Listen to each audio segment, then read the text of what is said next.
تھا، لیکن اکثر لوگ نہیں جانتے۔ اور جب وہ لوگ یوسف کے پاس پہنچے تو یوسف نے اپنے حقیقی بھائی کو اپنے پاس جگہ دی اور کہا کہ میں تمہارا بھائی ہوں، تو جو سلوک یہ ہمارے ساتھ کرتے رہے ہیں اس پر افسوس نہ کرنا۔ پھر جب ان کا اسباب تیار کر دیا تو اپنے بھائی کے تھیلے میں آپ خورا رکھ دیا۔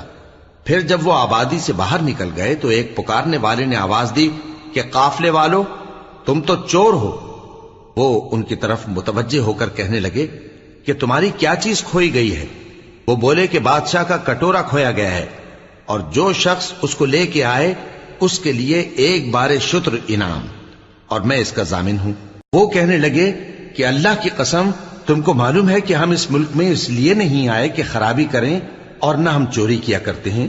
وہ بولے کہ اگر تم جھوٹے نکلے یعنی چوری ثابت ہوئی تو اس کی سزا کیا؟ انہوں نے کہا کہ اس کی سزا یہ کہ جس کے تھیلے میں وہ دستیاب